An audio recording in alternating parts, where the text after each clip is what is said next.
Late May, a commercial yard in the Ohio Valley. A beekeeper pulls a heavy frame of brood from what should be a booming spring colony.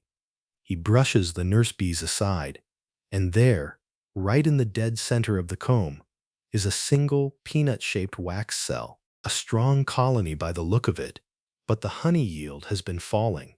The beekeeper sees a queen cell, assumes the hive is preparing to swarm, takes the sharp edge of his hive tool, and crushes the cell. He puts the frame back, closes the lid, and walks away. And right there, in that single motion, he has mathematically guaranteed the death of the colony.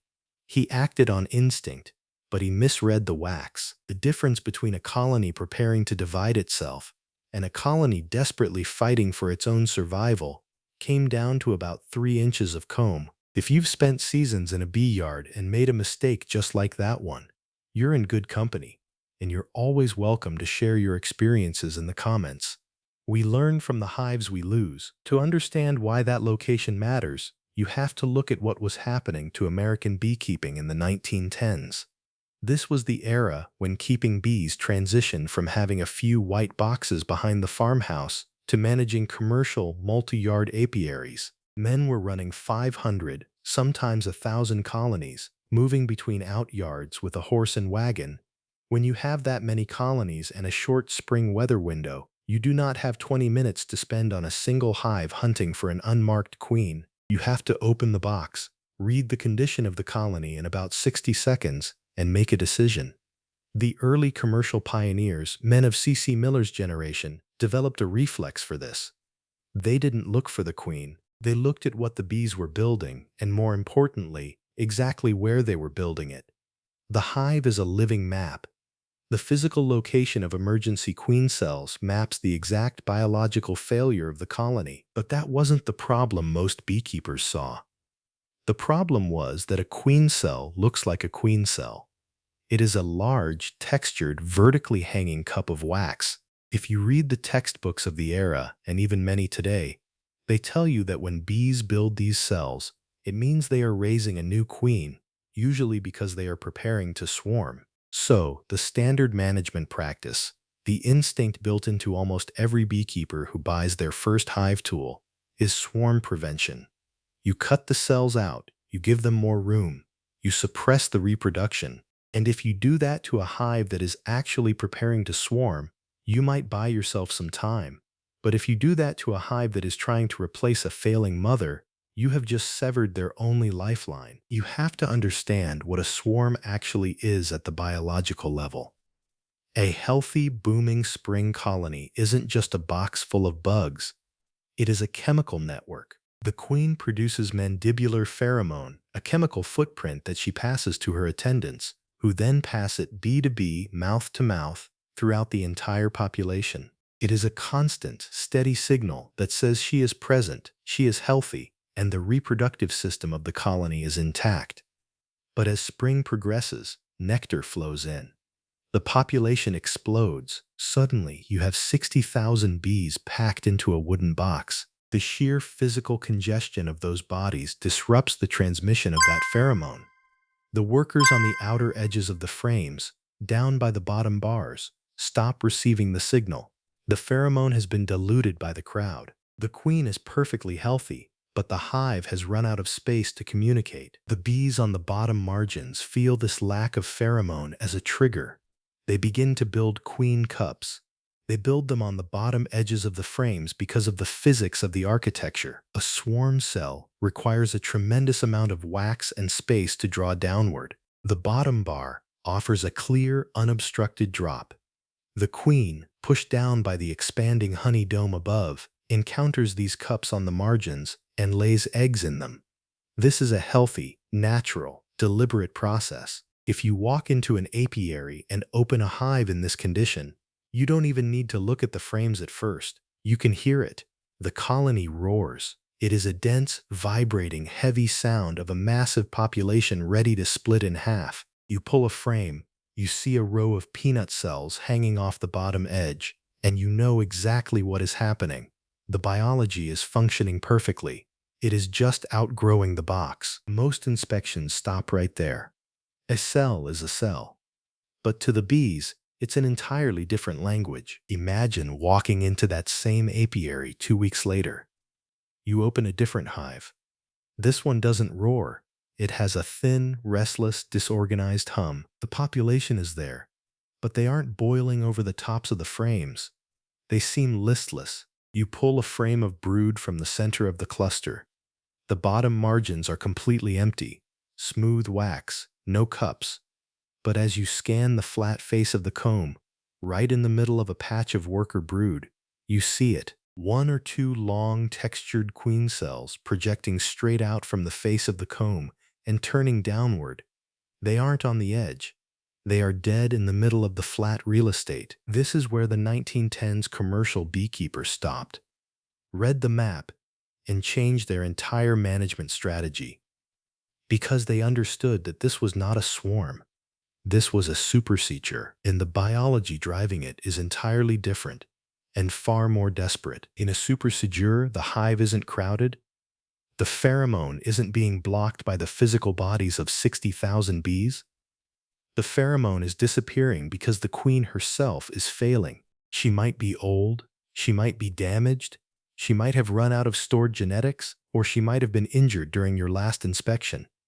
Whatever the cause, her biological machinery is shutting down. The chemical signal she broadcasts to the colony drops rapidly. The entire hive senses the collapse, not just the margins, but the core. The reproductive heart of the colony is dying, and the bees know they have a very narrow window of time to save themselves. If understanding the hive this way makes sense to you, and you want to keep exploring these historical methods, consider following along as we keep digging into these old practices. The bees already knew. We just hadn't learned to read it yet. Why do they build these cells in the center of the comb? Why not on the bottom edges where there is plenty of room? This is the detail most inspections walk right past. When a queen fails, she doesn't just stop producing pheromone. She stops laying eggs. By the time the colony's pheromone levels drop low enough to trigger emergency queen rearing, days have passed. The queen hasn't laid a fresh egg on the margins or anywhere else. The bees cannot build a cup on the bottom bar and wait for her to lay in it, because she can no longer lay. They have to use what already exists. And this is the ruthless biological clock of the honeybee.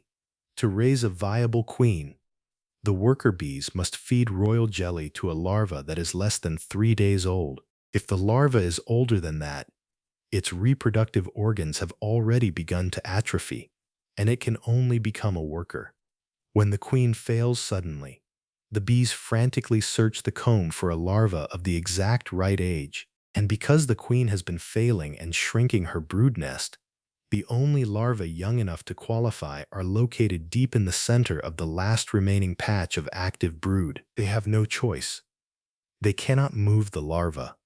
They must build the cell exactly where the chosen larva happens to be sitting. They chew away the surrounding wax, sacrificing neighboring brood to make room, and construct a massive, hanging emergency cell right on the flat face of the comb. It is a desperate, architectural retrofit. It is the visual scar of a sudden biological crisis. This is what that 1917 beekeeper misunderstood. When he pulled that frame and saw a cell in the center of the comb, he read it as a swarm. He cut it out, but that cell was the colony's final, desperate attempt to replace a dying mother. There were no other larvae young enough. By crushing that single piece of wax, he destroyed the only viable replacement. The old queen would die a few days later, and the colony, completely out of options, would slowly age out and collapse. The silence of an empty hive later in the summer is a heavy thing to experience, especially when you realize you caused it with your own hive tool. You don't fix this by cutting the cell out. If you do that, you've just sealed their fate. The method here isn't an intervention. The method is restraint. The historical commercial beekeepers understood that when you see a supersedure cell in the center of the comb, your job is to close the box and walk away. You cannot fix a failing queen by destroying her replacement. You have to let the biology run its course. It is an uncomfortable thing to do, to look at a colony that is struggling and decide that doing nothing is the only correct action. It goes against the modern instinct to manage, to control, to fix the frame. We have been taught to view any queen cell as a failure of management. But a supersedure cell is the colony actively managing itself. The limitation of reading the comb this way is that it demands patience, and it demands acceptance of loss. When a colony supersedes a queen, it is a vulnerable time. The brood cycle is broken. The new queen must hatch, mature, fly out to mate, and return. There are a dozen ways that process can fail. A bird might catch her on her mating flight.